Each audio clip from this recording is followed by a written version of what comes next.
tajwid itu apa? Ya, tajwid itu apa? Tajwid secara bahasa itu berasal dari kata jawwada yujawwidu tajwidan. Ya. Sama maknanya dengan lafaz hassana yuhassinu tahsinan. Itu. Jadi orang tahsin ya sama yang orang tajwid, sama artinya. Artinya itu membaguskan atau memperbaiki. Itu makna daripada tajwid. Ya, maka orang jayyid, itu bagus. Itu berasal dari jawwada yujawwidu jayyid. Ya, jayyid dapat nilai jayyid.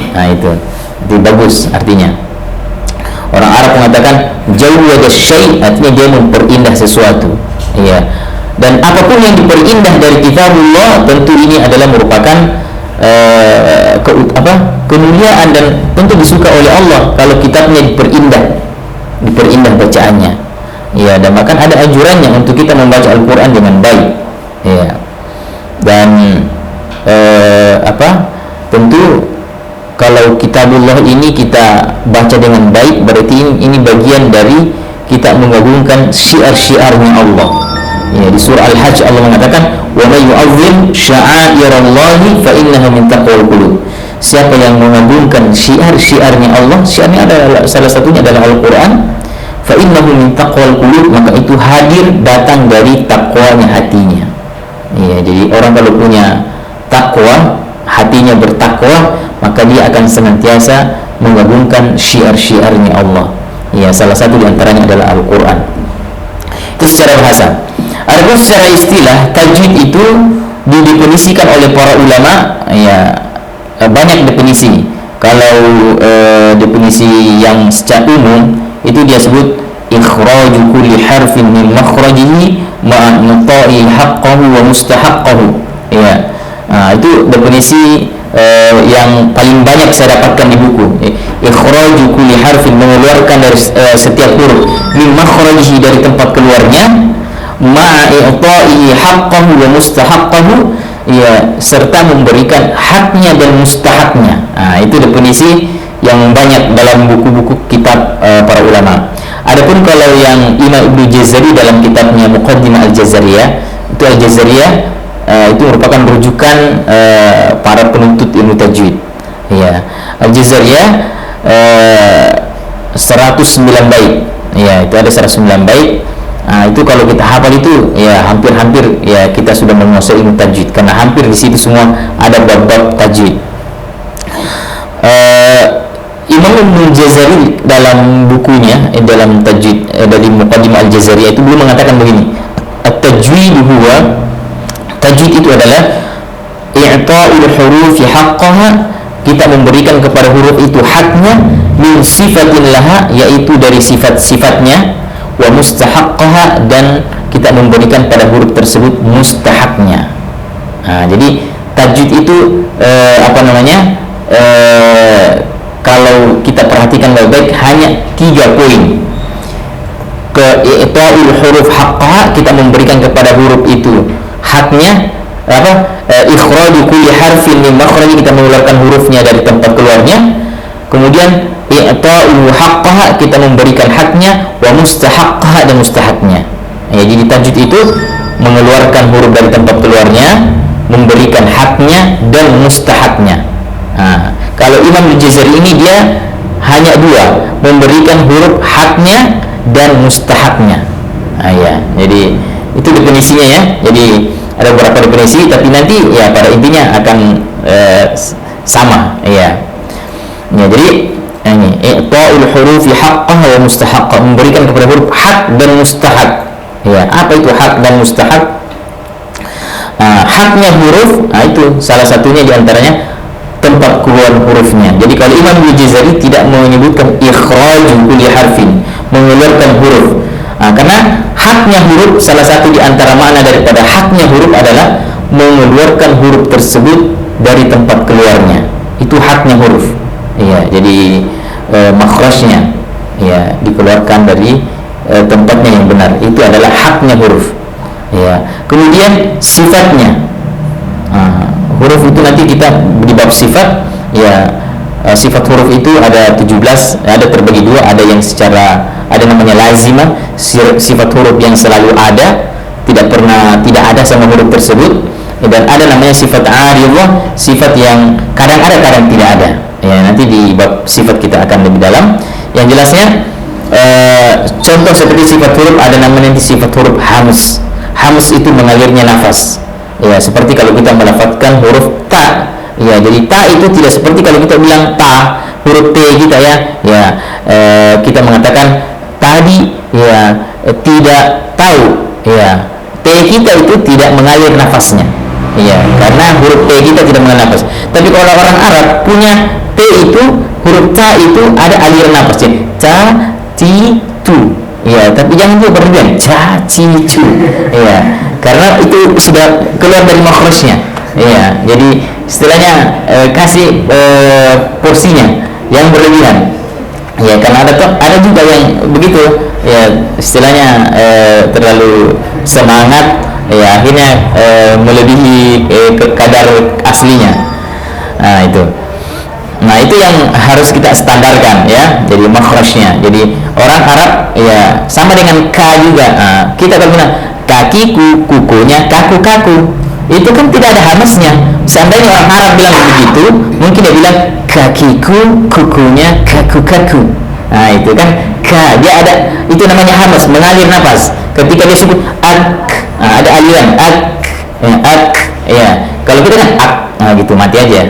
Ya, tidak ada aliran napas namanya. Itu namanya hamz. Itu sifat huruf yang lazimah. Lazimah artinya mau harakat fathah, mau sukun, mau kasrah dhammah, selalu akan diberikan itu. Jadi kita baca innalladzina kafaru ka. Enggak boleh kafaru, harus kafaru, berharakat. Kalau dia sukun innalladzina yakfuruna, tidak boleh innalladzina yakfuruna. Nah, itu berarti belum kita berikan sifatnya. Itu lazim, harus ada terus itu. Tidak boleh. Tadi begitu. Idza tutla, kalau kita baca idza tutla, berarti belum kita kasih sifat hamznya. Padahal itu namanya sifat lazimah, sifat yang harus ada kapanpun. Ya, harus ada. Qalqalah juga begitu. Nah, itu sifat lazimah juga itu. Qalqalah. Jadi huruf yang harus dipantul ya qaf, ta, ba, jim, dal ketika sukun, maka harus dikasih ya qul huwallahu ahad. Jangan qul huwallahu ahad. Ya, itu belum sempurna kalau kita tidak kasih sifat lazimahnya. Ya, itulah yang disebut hakul huruf, haknya huruf. Ya. Dan dikatakan tajwid ketika kita telah berikan itu. Ya, telah berikan tempat keluarnya yang benar. Ke tempat keluarnya yang benar, ya banyak huruf-huruf yang tidak sama dengan huruf kita. Ya, seperti umpama huruf kita di Indonesia ini kan banyak logat ya. Ya, seperti kalau umpama huruf dal. Dal itu kalau orang Arab itu ujung lidah bertemu dengan pangkal gigi seri depan, tempat nancapnya gigi seri. Kalau huruf dal, da, di, du, bad, dia tidak mengalir, tidak ada aliran nafas keluar, enggak ta, ti, tu, enggak gitu ya. Ya, kalau orang Jawa biasa hati-hati, ya biasa logatnya mirip-mirip itu, keluar napasnya. Ya, tidak, itu ada aliran. Itu tidak begitu kalau orang Arab. Tidak ada aliran keluar. Kalau kita di sini kelihatan, kalau kita bilang dada, berarti itu rasanya kalau kita di sini itu seperti ujung lidah bertemu langit-langit depan. Dada. Padahal harusnya ujung lidah bertemu pangkal di seri depan atas. Itu kalau huruf da-nya orang Arab. Nah, ini yang harus kita samakan nanti letak-letaknya. Ya, jangan sampai kita membaca tapi istilahnya orang Arab itu dal, kamu tuh dal orang Indonesia. Ya, dulu kalau syekh itu kalau kita membaca Al-Qur'an lalu tidak bagus makhrajnya, dan itu dal Indonesia itu. Ya, tidak, ya bukan dalnya orang Arab. Ya, itu versi makhraj. Ya, kemudian sifat ya. Itu haknya huruf, itulah yang harus diberikan. Jadi haknya tempat keluarnya dan sifat-sifatnya. Adapun mustahaknya huruf, ya hukum yang kadang ada kadang tidak ada. Seperti tafkhim. Itu huruf itu ada kadang dibaca tebal, kadang dibaca tipis. Tergantung. Ya, kalau umpama ro itu bahkan malah ada 3 hukumnya kalau ro. Ada dibaca tebal, ada dibaca tipis, ada bahkan boleh tebal boleh tipis. Ya, ro. Ya. begitu pula alif, begitu pula lam, ya ada yang tebal, ada tipis, ya. Artinya kadang tebal, kadang tipis, ya. Ikhfa, ada bacaan nun sukun, kadang ada yang dibaca ikhfa, ada yang dibaca dengan idgham, ada yang dibaca dengan jelas, izhar, panjang pendek dan lain-lain. Itu semua istilahnya hukum ilmu tajwid. Itu masuk di mustahaknya huruf, ya. Jadi haknya huruf, makhrajnya dan sifatnya, mustahaknya huruf, hukum-hukumnya, ya. Makanya tadi kita katakan bahwa tajwid itu 4 bab saja, ya. Bab pertama makhraj, kedua sifat, ketiga hukum. Hukum ini mustahak, ini hukum tebal tipis, ya, masuk semua di sini yang mustahak. Hukum nun sukun, hukum mim sukun, hukum idgham, hukum panjang pendek, hukum mat, ya, itu ada di mustahaknya huruf, ya. Ya, tujuan belajar ilmu tajwid untuk menjaga lidah agar terhindar dari kesalahan dalam baca Al-Quran. Ya, itu tujuan. Ya, kenapa kita perlu belajar ilmu tajwid? Ya, intinya agar kita terhindar dari kesalahan dalam membaca Al-Quran. Mana kesalahan? Contoh kesalahan yang ada, ya. Kita pendekkan lamnya, padahalnya harusnya pendek, ya. Kita harusnya pendek lamnya, tapi terkadang kita panjangkan. Biasa banyak, ya, bahkan para imam itu, ya, kalau dia baca ini ayat terakhir ini, ya, thumma latus'alunna, ya. Kalau diterjemahkan thumma kemudian latus'alunnya, ini lamnya namanya lam taukid, lam penguat, ya, artinya betul-betul, ya. Jadi kemudian betul-betul kamu akan ditanya yauma idin, pada hari itu, anin naim, tentang nikmat yang kamu rasakan. Itu kalau dibaca pendek. Tapi ada yang membaca panjang, summa la tus'alunna, artinya berubah. Kemudian la, tidak. Kalau dia panjang artinya tidak. La, tidak, tus'alunna, betul-betul kamu ditanya. Ini kan fatal artinya. Harusnya kemudian betul-betul ditanya menjadi kemudian tidak betul-betul ditanya. Ini fatal. Padahal itu hanya panjang pendek saja. Itu masalahnya di situ kalau kita tidak memperhatikan ini, ya, panjang pendek. Ada juga yang harusnya kita panjangkan tapi dipendekkan. Ya, seperti la a'budu ma ta'budun. La, tidak. A'budu, saya menyembah, ma ta'budun, apa yang kalian sembah. Tapi kalau dikasih pendek seperti lam tadi, la a'budu ma ta'budun, betul-betul saya menyembah apa yang kalian sembah. Kan maknanya fatal. Itu dari segi panjang pendek. Kenapa kita harus perhatikan panjang pendek itu kalau mengaji? Karena bisa merubah makna, ya. Adapun yang makhrajnya, seperti umpama kita kalau pergi ke masjid berdoa, ya, Allahumma ja'al fi qalbi nura. Qalbun kan hati, ya, qalbi, ya, ya. Ya Allah, jadikanlah cahaya pada hatiku. Itu pakai makhrajnya huruf qaf. Tapi kalau begini makhrajnya pakai kaf, Allahumma ja'al fi qalbi nura, ya Allah, jadikanlah di anjingku cahaya. Kan qalbun hati, kalbun anjing. Itu kan beda sekali. Ini makhraj, ya. Kalau salah makhrajnya, ya, jelas fatal maknanya. Ini penting harus.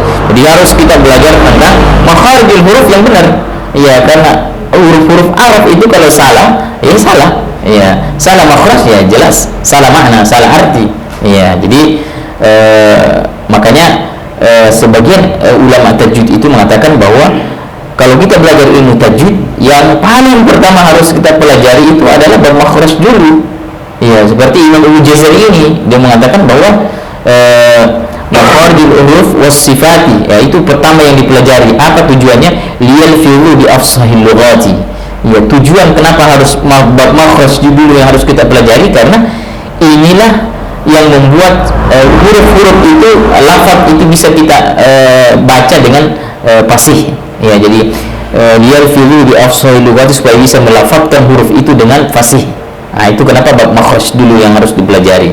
Beda dengan buku-buku tajwid yang ada di Indonesia. Kalau ada di Indonesia ini, yang kita rata-rata buku tajwidnya itu bab pertama langsung nun sukun. Ya, ada juga buku tajwid yang bab pertama nun sukun, seperti buku tajwid Tuhfatul Atfal. Tuhfatul Atfal itu, ya, bab pertama nun sukun. Ya, mungkin ke situ rujukannya para rujukan buku ilmu tajwid yang ada di Indonesia. Tapi kalau syekh yang Imam Jazari ini, ya, dia tidak langsung ke hukum, dia mau makhraj dulu. Karena dia berprinsip bagaimana mau dia sebut dengan baik sebutan huruf sementara dia tidak belajar makhrajnya. Biar hukumnya bagus, kalau makhrajnya salah ya salah. Ya, maka ya yang pertama katanya harus makhraj dulu supaya dia bisa melafadzkan dengan baik dulu. Ya, contoh ya kesalahan yang lainnya di dalam membaca Al-Qur'an. Ini terjadi di zamannya sahabat ya, Ibnu Mas'ud radhiyallahu an. Beliau pernah muridnya yang baca ayat ini di surah Al-Baqarah, surah At-Taubah ayat 60 ya. Ayat ini mengatakan innamas shadaqatu lil fuqara'i wal masakin. Ini lil fuqara. Di sini kalau ada huruf alif kemudian setelah itu bertemu hamzah dalam satu kata, nanti hukumnya namanya mad wajib muttasil. Ya. Di zamannya Ibnu Mas'ud muridnya itu tidak membaca kalau mad wajib itu artinya sepakat para ulama membaca lebih dari 2. Makanya kalau qiraah Hafs itu membaca 4 atau 5, qiraah Warsh itu membaca 6. Ya, yang jelasnya lebih dari 2. Tidak ada yang membaca 2 harakat kalau mad wajib. Kecuali kalau mad jaiz, itu ada yang baca 2, ada 4, bahkan ada 6. Ya, tapi kalau yang kita ikuti Imam Hafiz ini membacanya 4 atau 5 harakat. Ya, maka saat itu muridnya hanya 2, berarti tidak seperti itu yang diajarkan oleh Nabi. Ya, maka dia Ibnu Mas'ud waktu mendengarkan bacaan muridnya itu mengatakan, "Maha kaga allamani Rasulullah." Tidak begitu Nabi ajari saya. Ya, Nabi dulu mengajari saya baca ayat itu dia membaca dengan 4 harakat. Ya, jadi innamas shadaqatu lil fuqara'i wal masakin. Ya, jadi 4 harakat. Ya, maka seperti itu yang harus kita baca. Ya, artinya riwayatnya seperti itu, begitu pula cara kita membacanya. Jangan kita berkreasi lagi ya cara baca yang lain, karena Quran dibaca sesuai dengan riwayatnya. Ya, bukan pakai perasaan. Karena banyak sekarang orang mengaji pakai perasaan. Ya, kenapa? Karena dia sekarang kan media sudah banyak ya, jadi cukup buka-buka YouTube saja. Ya, akhirnya buka YouTube, ya putar Syekh Masyari Rashid, pasang headset telinganya, ya didengarlah bacaan Al-Qur'annya. Perasaannya ketika diikuti Syekh Masyari Rashid seperti suaranya Syekh Masyari Rashid. Ya, padahal coba direkam suaranya belum tentu persis. Ya, tapi perasaan mengatakan sama ini suara saya, lagu saya sama. Ya, itu kalau perasaan. Ya, membaca Al-Quran tidak bisa begitu, tidak boleh pakai perasaan. Ya, karena perasaan tidak mau disalahkan, selalu dia mau dibenarkan. Ya, jadi membaca Al-Quran itu makanya ada istilahnya belajar Al-Quran harus talaki, harus bertemu guru, harus berguru. Ya, tidak bisa otodidak itu kalau orang belajar Al-Quran. Nabi pun juga bertalaki ke malaikat Jibril, para sahabat bertalaki ke Rasulullah. Jadi turun temurun memang Al-Quran diajarkan seperti itu, diajarkan dengan berguru, ya, dengan ada guru. Ya, jadi tidak ada yang belajar sendiri kalau Al-Quran. Kalau ulama mengatakan siapa yang bukunya adalah gurunya, maka kesalahannya lebih banyak daripada benarnya. Ya, jadi membaca Al-Quran itu intinya wajib kita pakai tajwid. Nah, salah satu dalilnya seperti Imam Al-Jazari mengatakan wal akhdhu bit tajwid hatmun lazim. Imam Al-Jazari dalam bukunya Al-Jazariyah mengatakan membaca Al-Quran dengan tajwid itu hukumnya wajib. Ya, man lam yujawwidil Qur'an athim. Siapa yang tidak membacanya tidak dengan tajwid, ia berdosa. Berdosa di sini bukan berdosa secara syar'i. Artinya masuk neraka nanti ini kalau banyak sekali salah Quran, baca Qurannya, tidak begitu maksudnya. Nah, ini berdosa di sini namanya haram sinai, ya, bukan haram syar'i. Ya, haram syar'i ya, itu balasannya dosa. Ya, tapi kalau haram sinai ini hanya sekedar ancaman bagi orang yang tidak mau belajar. Ya, kalau dia tidak mau belajar baru dia dapat dosa. Ya, tapi kalau dia tetap belajar walaupun salah, ya dia tidak dapat dosa. Ya, itu namanya itu maksudnya asim di sini.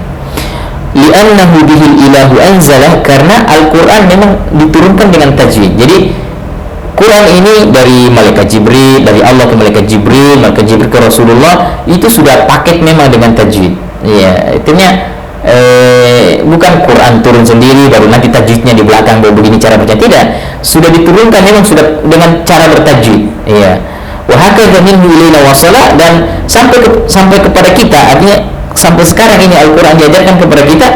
Tidak ada guru Al-Quran yang mengajarkan Al-Quran tanpa tajwid. Iya.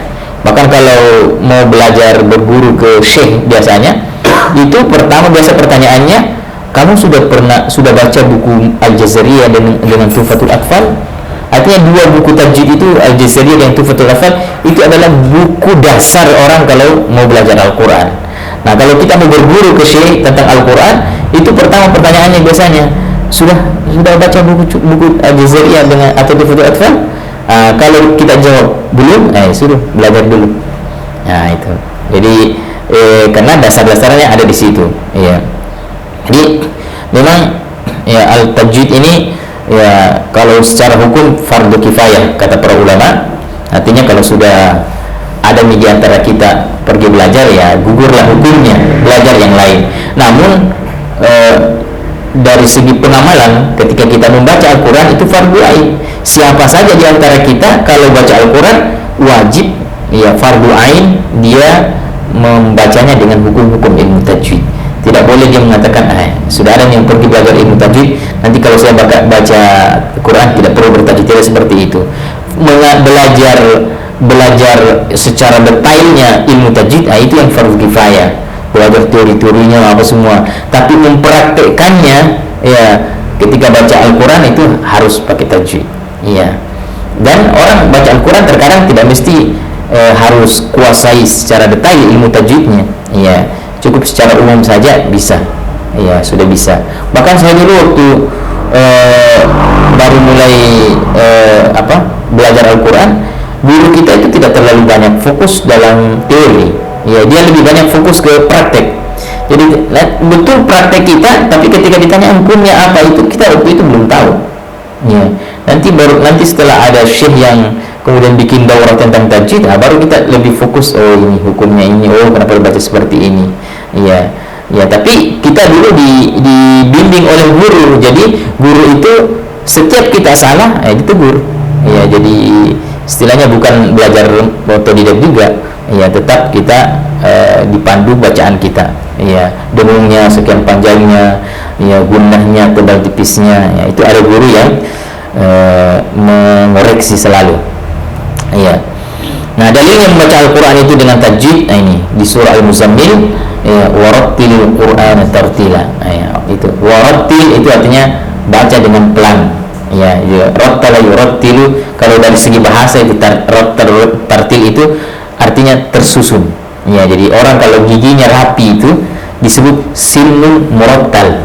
Ada bacaan murattal, artinya bacaan yang tersusun. Apanya yang tersusun? Tersusun hukum-hukumnya dengan bagus, tersusun panjang pendeknya, tersusun istilahnya level-levelnya. Artinya ada orang kan baca Quran, ada tingkatan baca Al-Quran itu kecepatannya, maksudnya ada namanya tahqiq, bacaan pelan, ya, ada bacaan namanya tadwir, ya tidak terlalu cepat, ya tapi tidak terlalu pelan juga, dan ada namanya hadr, bacaan yang ya kencang, ya. Tapi ketiga macam bacaan itu, baik tahqiq, baik tadwir ataupun hadr, semuanya harus tartil. Artinya tetap tajwid harus berlaku di dalamnya. Ya, karena ada orang yang membaca Al-Quran cepat tapi hilang tajwidnya. Itu tidak dibenarkan juga itu. Ya, jadi umpama baca ayat, innal ladzina kafaru sawa'un 'alaihim a anzartahum am lam tunzirhum la yu'minun. Cepat tapi tidak ada tajwidnya. Ya. Beda kalau kita innal ladzina kafaru sawa'un 'alaihim a anzartahum am lam tunzirhum la yu'minun. Cepat tapi jalan tajwidnya. Itu. Jadi secepat bagaimanapun bacaan harus ada tetap tartil. Nah, tartil itu kalau Ali bin Abi Thalib ditanya apa makna tartil, dia mengatakan tajwidul huruf wa ma'rifatul wukuf. Ya, jadi tartil itu adalah memperbaiki tajwidnya. Tajwid, kalau kita bilang tajwid, itu makhrajnya, sifatnya, hukumnya. Ya. Tartila ini penekanan lagi bahwa baca betul Al-Quran itu dengan tartil. Ya, karena dengan tartil itulah kita akan bisa mentadabburi Al-Quran tersebut. Ya, itu. Makanya ulama berkata tentang ayat itu tadi. Itu ayat tadi warattil, itu kalau dalam bahasa Arab namanya fi'il amr. Fi'il amr kata perintah. Al-amr kalau ada kata perintah di dalam Al-Quran maupun di dalam hadis, itu ia tadil wujub, itu menunjukkan kewajiban perintah tersebut. Ya, jadi kita kalau dengarkan ada perintah dalam Al-Quran, dalam hadis, itu berarti wajib, itu harus dilakukan. Ya, itu kata para ulama, kaidahnya seperti itu. Ya, ini kata Ali, tartil, perintah tartil, memperbaiki huruf-hurufnya dan mengetahui tempat-tempat berhentinya. Itu tadi mana tartil.